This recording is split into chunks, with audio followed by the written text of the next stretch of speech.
Originally, I was very skeptical about DK Metcalf in Pittsburgh. I wanted to move him down, but he's making more than AJ Brown per year. He makes $1 million less per year than CeeDee Lamb. He makes $2 million less per year than Justin Jefferson. I just cannot fathom you paying this guy like Jefferson and CeeDee and not featuring him each and every game. After free agency and so many players getting traded to different teams, players earning new contracts, it's time to give you some updated Dynasty wide receiver rankings. And by the way, in today's video, I'm going to include my top 5 rookie wide receivers as well, so you can kind of get a gauge of where I value them in this class. But of course, draft capital will change things, and some of the rest of the top 10 will get thrown in there as well when the draft finishes. All right, tier numero uno. Let's start with the one and only Uno himself, Jamar Chase, who just got an absolute bag, becoming the highest paid non-quarterback in the NFL, a 4-year, $161 million extension. Shout out to the Bengals. Probably should have paid this man last year, but now he's making over $40 million. He was already the wide receiver one before this. He can't go any higher, but just to remind you, he averaged almost 24 points per game. The second highest in points per game this year was 18.8. I mean, this man was in an absolute league of his own, but you can probably put him in a tier of his own, right? But I think these other two guys are still worthy of being right behind him on his heels. Justin Jefferson, CeeDee Lamb. Justin Jefferson, the definition of quarterback proof, right? I mean, we saw what he did with Kirk Cousins, and then we said, oh, Sam Darnold, can he do it with Sam Darnold? He just came out there and averaged the 3rd most points per game last year, 18.7 points per game, over 1,500 receiving yards, 10 touchdowns. I think he's proven he's quarterback proof. And in that system over there in Minnesota, they're going to feed him early and often. No reason to move him down rankings. And then CeeDee Lamb, right? CeeDee Lamb did not have the best year. Friendly reminder, Dak Prescott went down with an injury. It just, that entire offense really struggled. And he averaged 17.6 points per game with just 6 touchdowns. That number should come back to the means here in 2025. I think CeeDee Lamb is probably the easiest tier 1 player to go out and buy right now. I mean, it's never been cheaper to buy CeeDee Lamb in the past 2 years than it is today. All right, tier number 2. We got a couple rookies at the top of this tier now. Malik Neighbors, all right, who in his rookie season averaged 18.2 points per game. He was a wide receiver 6 in points per game as a rookie. And here's the best part. He had Daniel Jones throwing him the ball.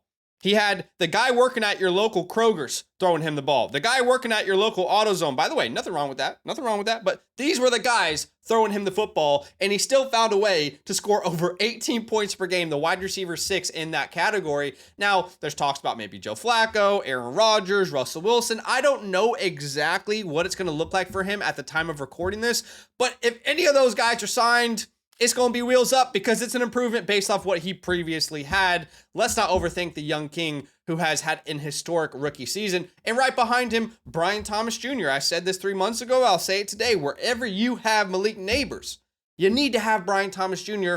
right behind him. On the year, Brian Thomas Jr.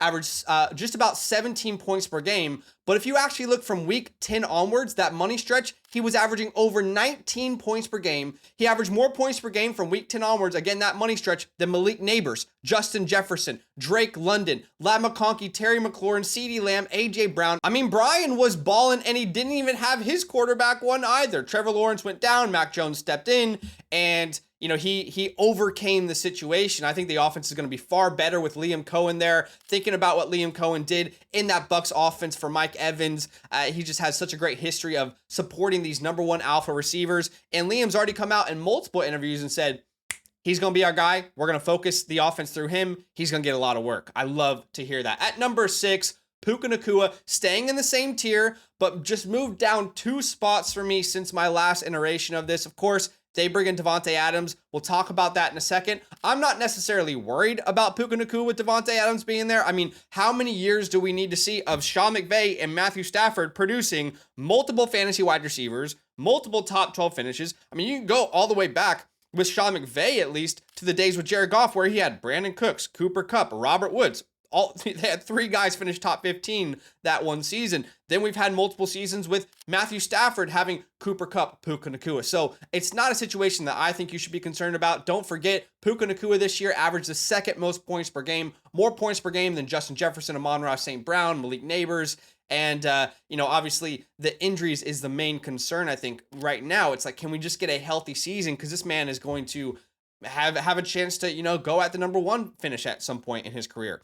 All right, at 7th overall, we have Amon-Ra St. Brown. What a weird season from Amon-Ra. If anyone out there owned Amon-Ra St. Brown, you would know this. It was just up and it was down. I mean, he was kind of a victim to his own team. And I say that complimenting, the Detroit Lions, because there were too many games where they just completely obliterated their opponent and they had no need to throw the ball. So he was just completely unneeded in that game, right? You had multiple games over 33 points and then multiple games under 10. It was like there was a lot of inconsistencies from him, but he still came out despite all of those odds against him and averaged over 20 points per game from week 10 onwards on the entire season, 18.6. He was a wide receiver 4 in points per game for the entirety of the year. And I don't worry about Ben Johnson moving on. They still have Jared Goff. They still have all their weapons. He's going to be the focal point there. All right, at number 8, one more player in this tier. That is Nico Collins. I think a lot of us are overreacting to Nico Collins this offseason, and we are not taking him seriously enough. I was a victim of this last offseason. I will not do the same this offseason, all right? Do not forget, this guy, before he went down with his injury towards the beginning of the season, what was it, like the first 4 or 5 weeks? He was a top 3 wide receiver in fantasy football. He very clearly showed that he was the alpha on his team, a team that included a healthy Tank Dell, a healthy Stephon Diggs. So now they've added Christian Kirk, which is going to help kind of take that offense away from him. And maybe they add someone else in the draft, but do not sleep on Nico Collins. He's a young player with a very good contract that's going to get 100 and let's say 30 plus targets each and every year in this offense, okay? If you want an in-depth breakdown of your team with customized trade targets, players to buy, sell, hold, then get your team playbook today by either becoming a yearly Mother Flocker member with the promo code LAND or by going directly to the Flock store, regardless of what promo code you're on. And if you want it done live, make sure you get the live tier. Those links are in the pinned comment. All right, moving on to tier number 3. A player that I think, depending on what these next guys' seasons look like, I honestly, now that I'm looking at this tier, I think you could make a case that any of these guys could jump into tier 2 if they have the right season in 2025. First name here, Drizzy Drake London. All right, Drake London, it's actually incredible when you think about this. All right, how bad was Kirk Cousins this year? Guys, Kirk Cousins was the worst version of himself we have ever seen since he's been in the NFL. Truly, that is not just an opinion. All the stats back that up as well. And yet still, somehow, Drake London was able to average 16.5 points per game. And in that money stretch, we saw Drake London average 17.5 points per game from week 10 onwards, the wide receiver 11 in points per game. And in that small sample size, we got to see with his future with Michael Penix, in just their 3rd game, he had a 30 bomb. Now, granted, Darnell Mooney was not in that game, but still, you saw the chemistry with Michael Penix and Drake London. They are building something special. Please do not forget that Michael Penix was pivotal in getting Rome Odunze drafted in round 1, top 10. Jalen Polk in the 2nd round. All right, look at what he did for Jalen Polk's career. And then, of course, my boy Jalen McMillan, they helped each other out, okay? All right, moving on to Jackson Smith-Njigba, my wide receiver 10 here. Broke out in that second half of the season. From week 10 onwards, averaged about 16 points per game. And now we're in a situation where there's no more Tyler Lockett, there's no more DK Metcalf, but you do bring in Cooper Kupp. We'll talk about Cooper Kupp in a second, but the way I read this situation is Jackson Smith-Njigba is going to be the highest targeted player on this team. He already broke out last year. They felt comfortable enough to move on from DK Metcalf and get an aging veteran in Cooper Kupp to kind of take some of that attention away from Jackson Smith-Njigba. I would not be surprised if we have a season here with Jackson Smith-Njigba having 150 targets in 2025. I am not afraid of him having Sam Darnold. I know it's a 1-year contract. That's fine. I don't know why you would be concerned about that as a dynasty owner. If he looks great, you keep him on the team as for the Seahawks and you have a reliable guy. If he doesn't look great, you can look towards already improving the position next year, right? So I think JSN is Someone you should not be afraid to hold on to this offseason. All right, at 11, Ladd McConkey, the space creator. Y'all know how much I loved him coming into the class last year. He came out here and had a very underrated season. I know we all love Ladd McConkey now, but I don't think we are talking just enough about how good his rookie season actually was. Okay, so let me expand on what I'm trying to say here, okay? In the last 25 years, 2.5 decades, there are only 8 rookie wide receiver seasons to post 82 receptions or more, 1,100 receiving yards or more, and about 239, 240 PPR points or more. Okay, those receivers, here's their names. All right, you ready for this? Malik Neighbors, Puka Nacua, we love these guys. Anquan Bolden, Michael Thomas, Odell Beckham Jr., Justin freaking Jefferson, Brian Thomas, and Ladd McConkey. Man, we were raving about this class last year. How good do you feel if you drafted a rookie wide receiver in 2024? But Ladd McConkey, man, I mean, you should not be worried about someone else stepping in. He's already proven to this team that they can funnel the passing attack through him. And in fact, they probably need someone to help him on the outside. All right, at 12, Marvin Harrison Jr. Look, I love me some Marvin Harrison. I am no way, shape, or form doubting Marvin Harrison's ability to, he just has such a track record. His prospect profile, if he were to bust, would be one of the all-time historic busts we've ever seen. As in, I don't expect that to happen. However, I also want to recognize that this wasn't just on Kyler Murray last year. He did not play up to his own potential. He has publicly stated that as well, and it showed on film. There were plenty of opportunities where he could have helped Kyler Murray out and vice versa, and they did not help each other out. So if you're on this train of, oh, it's all on Kyler Murray, I'm sorry, baloney, Marvin Harrison should have played up to his potential, and he did not. He still had a good year, over 880 yards, but 11.6 points per game. It's not all on Kyler Murray, right? He averaged the same amount of points per game as Quentin Johnston. That is concerning, but we do believe Marvin Harrison Jr. is going to get better and better throughout his career. We're betting on a year 2 breakout. The same thing we did with JSN last year. Keep that in mind, okay? All right, T. Higgins at 13. Honestly, I don't care how high you have T. Higgins after this contract. If you want to put T. Higgins ahead of Jackson the Jigba at 10th overall, I don't care. That's why these tiers are bucketed values. I value these guys in the same type of light. T. Higgins comes away with a bag finally. The loyalty in Cincinnati pays off.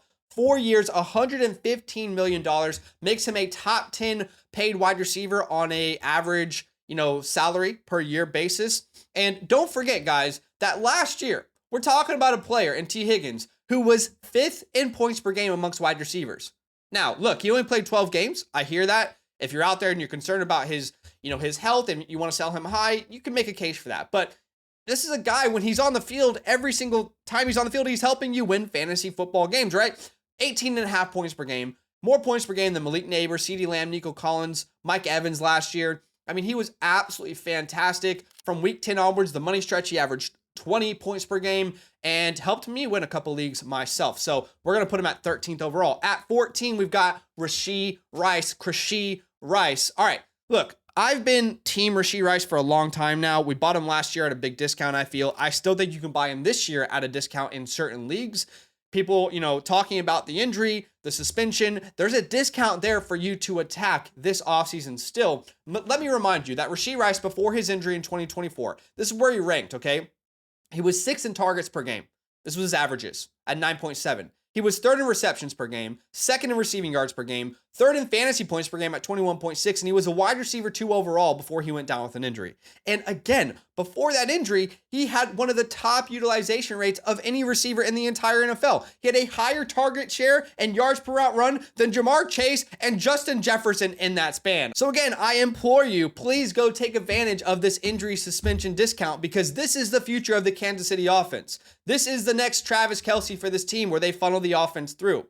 All right, A.J. Brown at 15th, a really good veteran that you can go out and buy right now for a mid, first round pick in 2025. If you want to add some juice on the team, he averaged almost 17 points per game, despite his team being the lowest passing attempt per game offense in the NFL. That is the main concern with A.J. Brown. They were so good with Saquon Barkley. They led the league in rushing attempts, or top 3, and they were bottom of the league in passing attempts. The concern is that kind of offense might hinder him.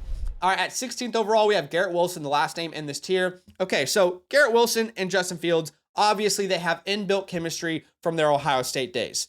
That's going to help. Now, if you look at Garrett Wilson's career at Ohio State, you'll see in yellow, that's his stats with Justin Fields.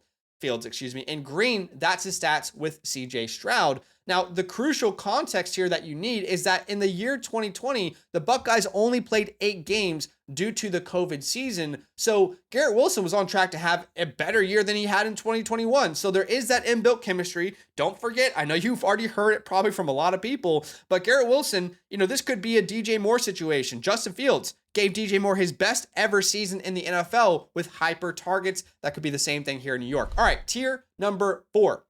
We've got Rome Odunze here to start. I cannot wait to see what Rome Odunze looks like in that Ben Johnson offense. Keenan Allen hasn't re-signed yet. If he does, maybe we need to adjust expectations, but I anticipate Ben Johnson taking this passing attack to the next level. And Rome Odunze, I still believe he has that, top tier talent tag on him, just waiting to be unleashed. The same thing I said about JSN last year.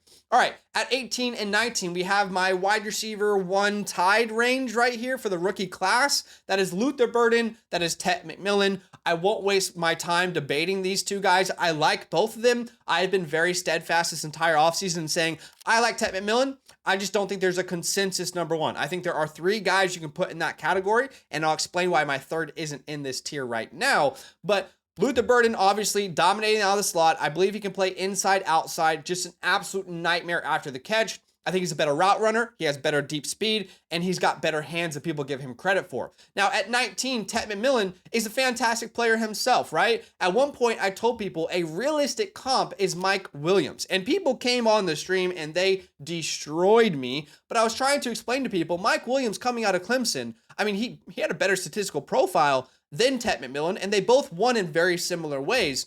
Now, of course, Drake London, Mike Evans, you'll hear those comps everywhere, but I think a more safer floor if he doesn't reach that potential is what Mike Williams offered the Chargers. And there were some fantastic years there, but Tet McMillan should be an incredible player. Now, there's this debate about his pro day, right? Because he didn't run at the combine. You can see my tweet here.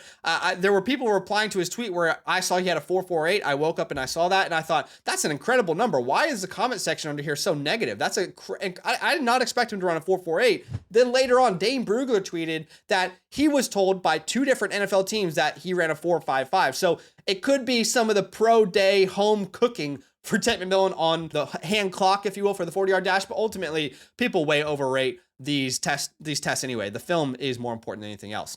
DJ Moore at 20, I think he might have one of his best seasons ever with Ben Johnson there in Chicago. New offensive line kind of installed. At 21, Brandon Ayuk. Yes, I have Brandon Ayuk this high. I'm not afraid to have Brandon Ayuk this high, honestly. We are 1 year removed from a season with almost 16 points per game and 1,300 receiving yards. And now there's no Deebo Samuel in this offense.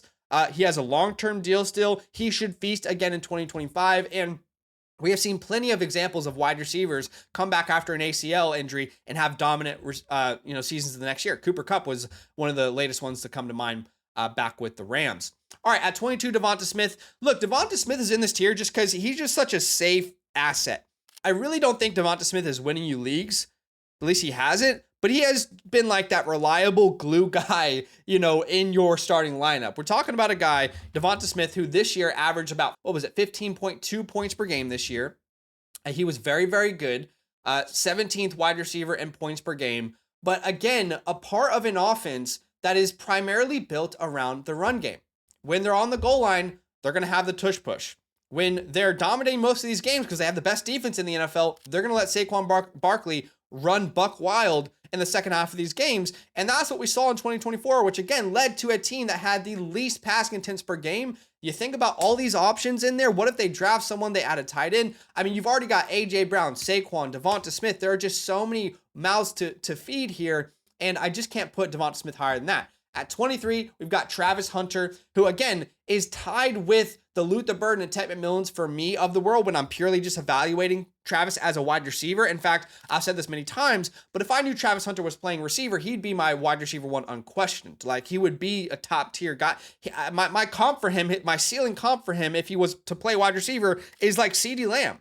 but with better hands. Is that crazy to say? Like CeeDee Lamb with better hands? I don't think it is when you watch his film. I think he's an incredible receiver. I think he has a talent to be a top 5 receiver in the NFL, but the reason he's ranked this low is because none of us can really project what his role will look like at the next level. All right, in tier number 5, we'll go a little bit quicker through this. This is a big old tier. Emeka Egbuka. If he gets first round capital, we'll put him right up there with the Ted McMillans, the Luther Burdens. I love his game. He's the safest wide receiver in this class, no question about it. Chris Olave, who is an incredibly talented player, just stuck in a shit situation with Derek Carr. Now, you just have to hope that at some point this team actually finds the quarterback of the future, right? We said that with Garrett Wilson. We said that with Drake London. It worked out for Drake London. It hasn't worked out yet for Garrett Wilson, right?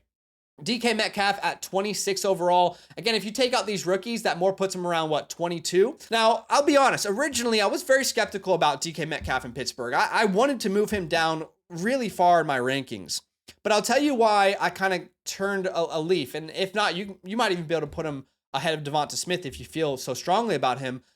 Originally, I was hesitant, hated the fit, hated the fact that he was in an offense with George Pickens. They don't complement each other. Hated the fact that he was with Arthur Smith, his offensive coordinator now in Pittsburgh, with no quarterback to rely on. Now, by the time you're watching that, maybe that's changed. They've signed someone, right? However, the contract is just ridiculous. We're talking about a guy who has a 5-year, $150 million contract to play in Pittsburgh.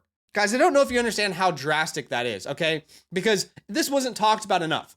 I mean, DK Metcalf right now in Pittsburgh, he is making the 4th most annual money at the position. Okay, I don't know if you guys are tuning in yet. Okay, you ready for this? He makes $1 million less per year than CeeDee Lamb. He makes $2 million less per year than Justin Jefferson. Now, clearly, I don't think he's that level of talent, but he's making more than A.J. Brown per year, more than Amon-Ra St. Brown per year. I hate the situation, but I just cannot see a scenario in which he isn't the feature offensive weapon in this offense. I know we have this history of Arthur Smith and it not working out with receivers, but I just cannot fathom you paying this guy like Jefferson and CD and not featuring him each and every game. So I think there could be a new phase of his career, a leaf turned over, and I'm starting to come around on DK Metcalf here, just purely based off the money, okay? All right, let's go quickly through the rest of these. Jordan Addison, an incredible number 2, a great flex to have on your championship teams. Same with Jalen Waddle. Jameson Williams goes drastically under-discussed. Jameson Williams had one of the most under-discussed seasons this year. He averaged 14.1 points per game, which was more than DJ Moore, for example, Tyreek Hill, DK Metcalf, Zay Flowers, Keenan Allen. I mean, he had a very, very good season that constantly goes under the radar. Right after that, we have Matthew Golden, who is moving up a lot of people's draft boards. I love me some Matthew Golden. I can't help but compare him to T.Y. Hilton, Brandon Cooks, the young Brandon Cooks. I think he's going to be a 1,000-yard producer each and every season in his career. We'll see where he goes in the NFL draft and we can adjust. At 31, we have Zay Flowers, which isn't in that different of a situation than like Devonta Smith, but he's not as good of a player as Devonta Smith. I love me some Zay Flowers, but he's in a situation where his offense runs the ball about as much as anyone in the league. And with Lamar Jackson, we just have no history to point to outside of the tight end position of him supporting, these really good fantasy wide receivers. And it's not a good sign that Zay Flowers in his second season regressed on a points per game basis, and Rashad Bateman started to become a bigger part of this offense. So I think Zay Flowers is the easiest sell right now, and I've talked about that in a previous video. And then at 32, we have Xavier Worthy. I do believe that this offense is going to run through Rashee Rice, but Xavier Worthy showed some incredible signs from week 10 onwards. We're talking about a guy in that money stretch who averaged about 12.3 points per game. That is not life-changing. That's a glue guy, but it is a pretty good rookie season. Let's give him credit. It's tough to get into that Andy Reid offense and make an impact from day one. All right, tier number 6. We'll go through this quickly here.